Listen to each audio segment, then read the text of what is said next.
السلام عليكم في قناة في عشق الكروشيه. ازيكم يا بنات؟ عاملين ايه؟ انا دعاء محمد. ان شاء الله النهاردة هوريكم فيديو جديد، وكل الفيديوهات دي للمشغولات دي هتلاقوها واكتر على قناة في عشق الكروشيه، وهحط لكم لينك الفيديوهات دي في الصندوق اسفل الفيديو. هوريكم ازاي نعمل الشنطة ديت، والشنطة دي سهلة جدا في طريقة عملها. هي عبارة عن جزء واحد للجسم الشنطة والجنبين بتوعها، وممكن تتعمل كاجوال بشراشيب او كلاسيك من غير شراشيب. وهوريكم ازاي كمان ان احنا نعمل الجنب بتاعها يا اما عريض يا اما صغير. احنا محتاجين خيط وسط. انا استخدمت خيط كليم، ممكن تستخدموا خيط مكرمية او خيط اليزا، واستخدمت معاه ابرة 6.5. وهنحتاج كمان سلاسل لإيد الشنطة وقفل للشنطة. هبتدي أعمل عقدة البداية ومش هقفلها كويس، وبعد كده هعمل سلسلة 2 3، وبعد كده هخش في السلسلة رقم 2. أهم حاجة وانتوا بتعملوا السلاسل تبقوا قافلينها كويس، يعني السلسلة تبقى على ضيق. هعمل غرزتين حشو، دي كده تاني واحدة. وبعد كده العين اللي بعديها هعمل 3 غرز حشو، 2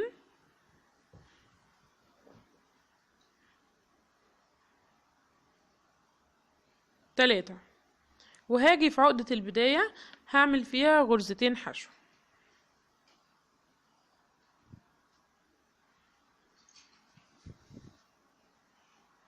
دي كده تاني واحدة. وهقفل عقدة البداية كويس تاني. ده كده السطر الأول.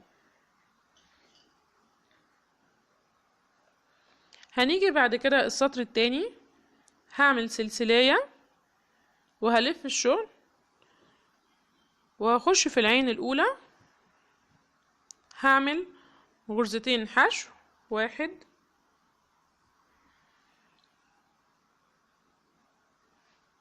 2،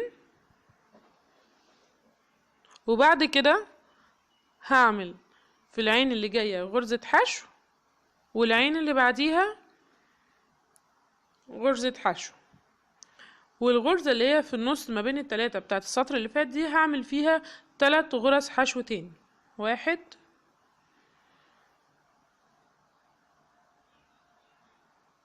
2 3، وبعد كده هعمل غرزة حشو،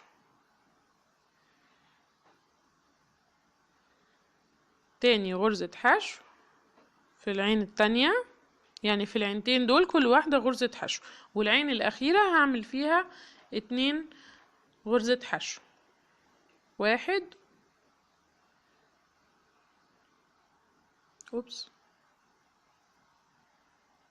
2. ده كده السطر التاني. هلف تاني الشغل واعمل سلسلية، واعمل بعد كده في العين الأولى 2 حشو، وفي كل غرزة من ال4 غرز القادمين هعملهم غرزة حشو منفردة لحد ما نوصل لغرزة الحشو اللي في النص، اللي هي في وسط ال3 غرز حشو للسطر اللي فات. دي هنعملها 3، اللي هي ديت. بصوا، دي هنعملها 3 غرز حشو. 1 2 و3، وبعد كده هنعمل في ال4 غرز حشو القادمين دول 4 غرز حشو برضو.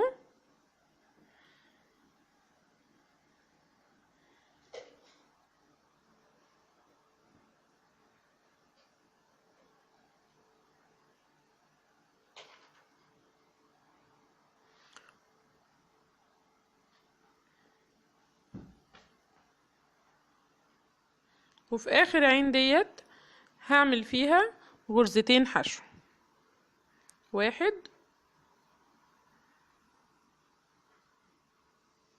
2. يبقى فكرة الشغل ايه؟ احنا بنشتغل في اول عين غرزتين حشو، وبنكمل عادي حشو، وفي النص دي بنعملها 3 حشو وبنكمل عادي، وفي اخر غرزتين وفي اخر غرزة قصدي بنعمل غرزتين حشو. هوريكم تاني. في اول عين واخر عين 2 حشو، وفي الغرزة اللي في النص اللي هي بتاعت ال3 غرز حشو اللي في النص تاني واحدة فيهم بنعمل فيها 3 غرز حشو. لو انتوا مش عارفين تميزوا العين اللي في النص، لما تيجوا تعملوها حطوا خيطة في النص ما بينها او حطوا اي مارك. هنلاحظ ان احنا في كل سطر بنعمل فيه الغرز بيزيد غرزتين، يعني احنا السطر اللي فات كان الجنب دوت 4 غرز، المرة دي هيبقوا 6، والعين ديت هيتعمل فيها 3.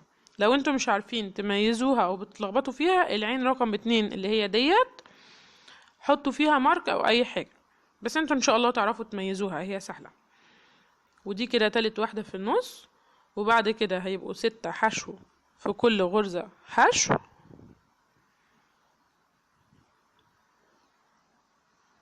3 4 5 6، واخر غرزة 2 حشو.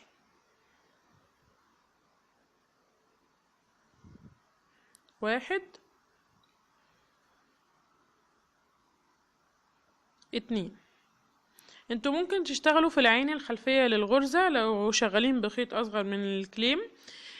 هنشتغل زي ما احنا قلنا غرزتين في اول عين و3 غرز اللي هي في النص وغرزتين في الطرف والباقي غرز عادية، لحد ما نوصل العرض بتاع المثلث اللي تحت للعرض اللي احنا عايزينه الا 4 سنتي او 5 سنتي. هنا انا عملت دوت 21 سنتي بعد ما كملته. هنعمل دلوقتي بقى من غير زيادة، هنبتدي نعمل بقى جسم الشنطة. يعني احنا كده عملنا عرض الشنطة اللي احنا عايزينه، بس احنا مثلا لو عايزين نعمل الشنطة 20 سنتي هنعمل العرض دوت لحد 16 سنتي. لو هنعمل الشنطة 30 سنتي يبقى الجزئية ديت لحد ايه 26 سنتي. في السطر دوت انا ابتديت عملت سلسلاية وعملت غرزة حشو واحدة بس في العين الاولى، وهكمل بقية السطر عادي. هعمل في العين الاولى والعين الاخيرة غرزة حشو واحدة بس، مش هكمل غرزتين زي السطر اللي فات، وهو السطر ده بس اللي هعمل فيه كده. ده كده بعد ما خلصت جزئية السطر، ودي العين الاخيرة هعمل فيها غرزة حشو برضو واحدة بس. هرتفع بعد كده سلسلة وهلف الشغل.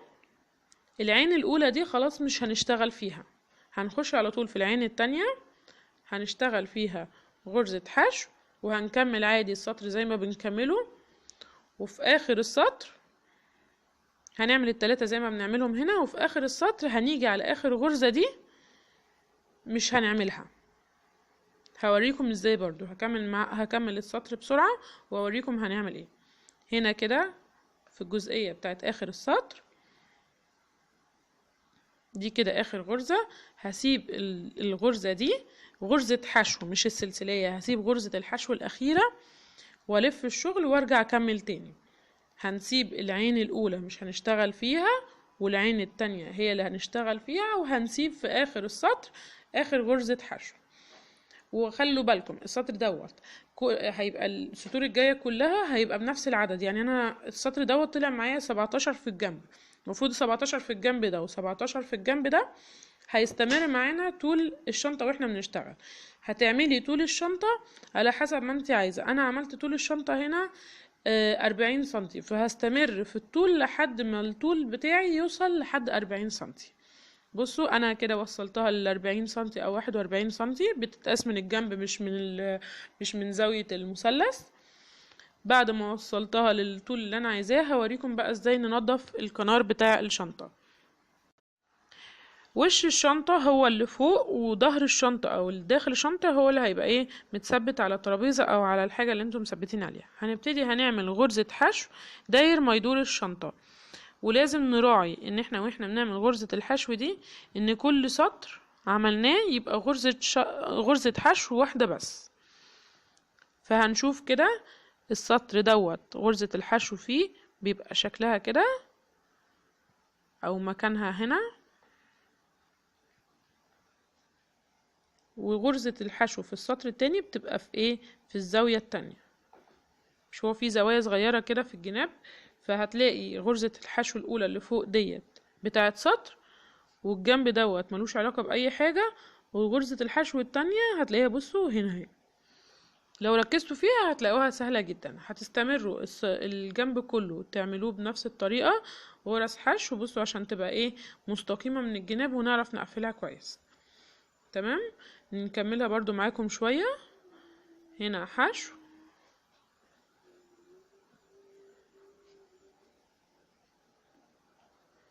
وهنا برضو حشو، وكل العيون اللي في الجنب هتبقى غرز حشو، غرزة واحدة في كل سطر.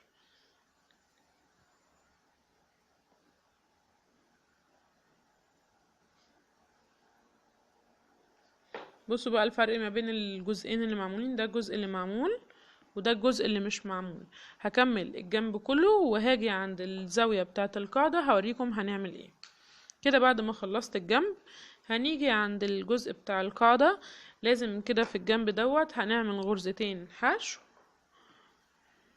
فدي اول غرزة هنعملها، وديت تاني غرزة هنعملها، وبعد كده نبتدي نشتغل في القاعدة اللي هي في الجزء دوت.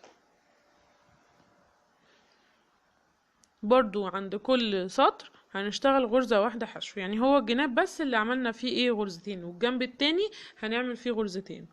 القاعدة او الجزئية ديت هنعمل في كل سطر، وممكن تمشوا كده صباعكم على السطر عشان تعرفوا نعمل فيه ايه غرزة حشو واحدة.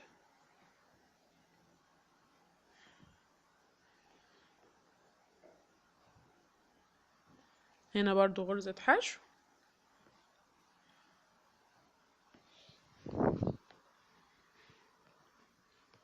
بالطريقة دي. هخلص ظهر الشنطة كله او هخلص الجنب دوت كله، هخلص الجنب التاني. وما تنسوش في الزوايا بتاعة الجنبين برضو تعملوا ايه غرزتين حشو، عشان بعد كده نشوف هنعمل ايه ان شاء الله.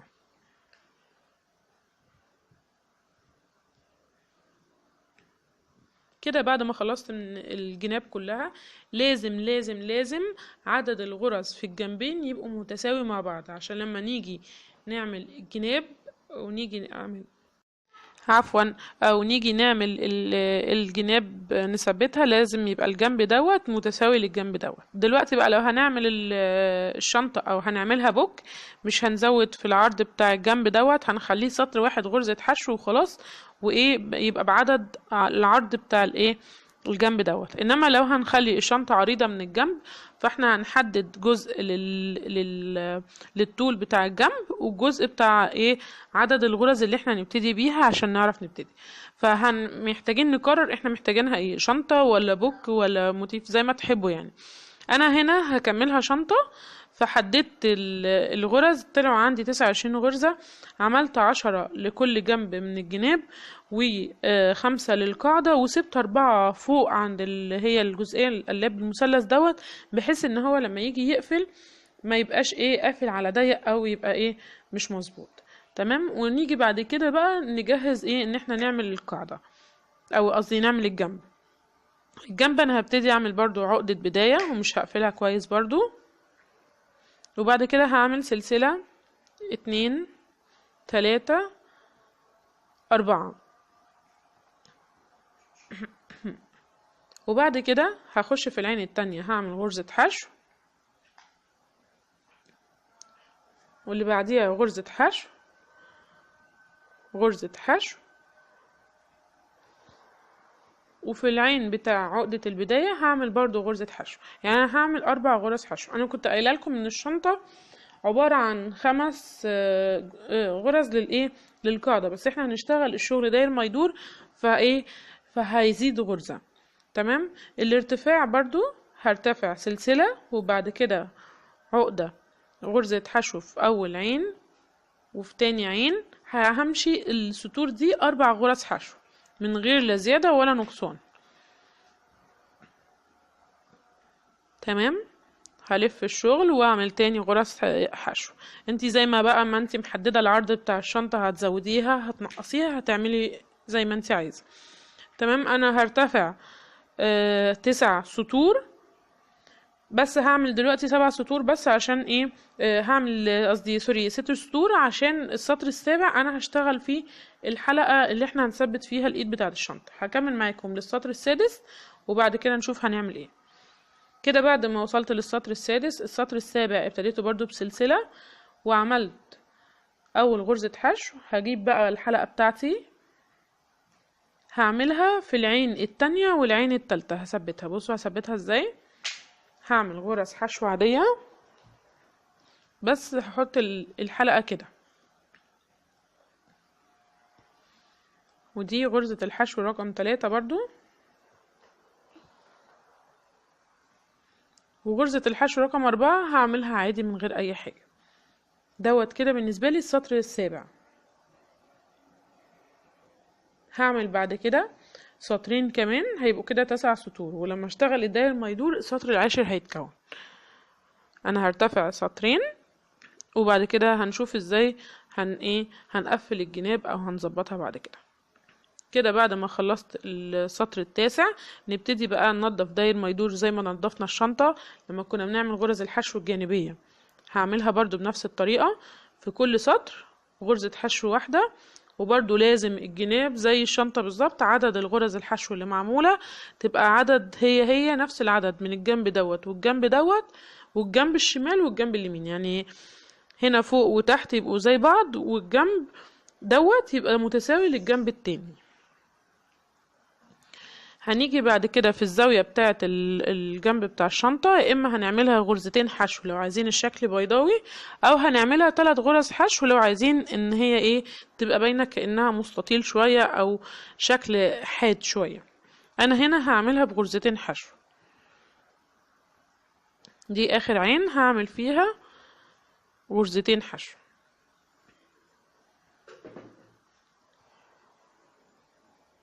بصوا تكون 5 عيون او 5 غرز حشو. وبعد كده الجنب دوت هكمله زي ما كملت الجنب التاني، وهعمل برضو الجنب التاني بنفس الطريقة، يبقى احنا عندنا الجناب بتاعتنا متساوية وزي بعض. نيجي بعد كده في طريقة تركيب الجناب. هحط الجنب على وش الشنطة او جزء بتاع الشنطة وهدخل الابرة اسحب الخيط الاول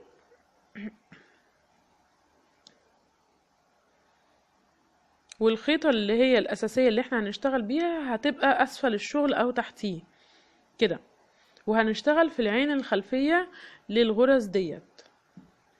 فاحنا في أول واحدة دخلنا في العين الخلفية بتاعة الجسم بتاع الشنطة، هنخش في العين الخلفية بتاع جنب الشنطة ونقوم ساحبين الخيط بغرزة منزلقة اهو في العين الخلفية لجسم الشنطة والعين الخلفية للجنب، واسحب الخيط واحدة واحدة في الثلاث من الثلاث خيطات اللي احنا كنا واخدينها. الغرزة دي اسمها غرزة المنزلقة المسطحة، جميلة جدا في تقفيل الشنط وفي العمل الوحدات في تشبيك الوحدات. هنستمر نعمل الجناب بنفس الطريقة دي لحد ما نخلصها.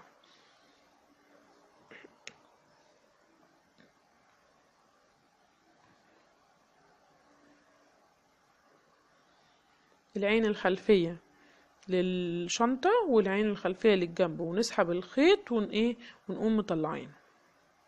هي طريقة سهلة جدا وبتدي شكل جميل قوي.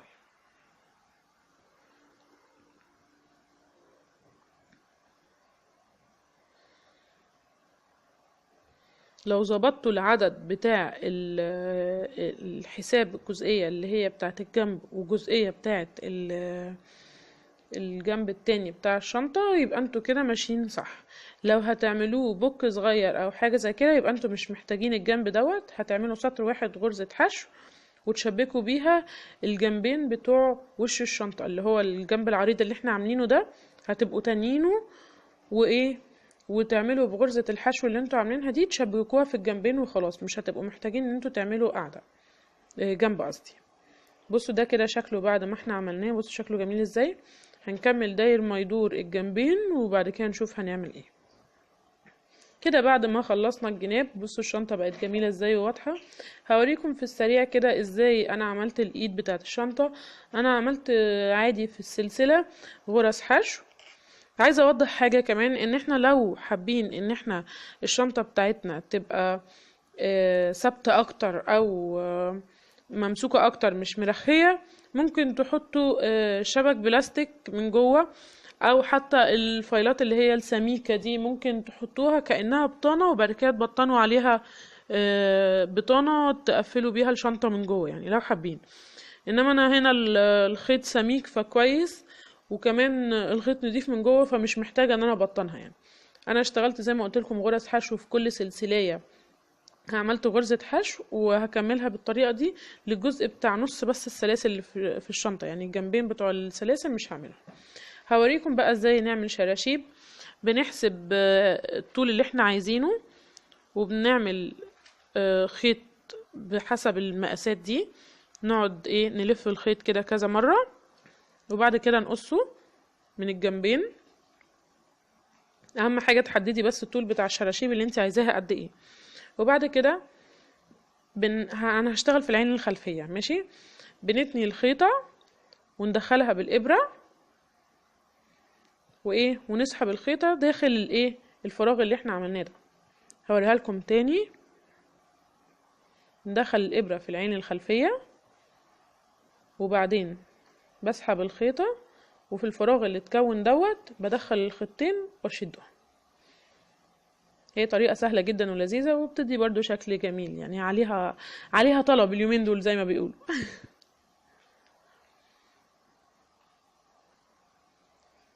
هنستمر كده لحد ما ما نعمل الجنب كله او نعمل الجناب كلها، الجزئية اللي هي بتاعت العين الخلفية كلها بنفس الطريقة دي. انا هعمل نصها بس عشان اوريكم الشنطة وهي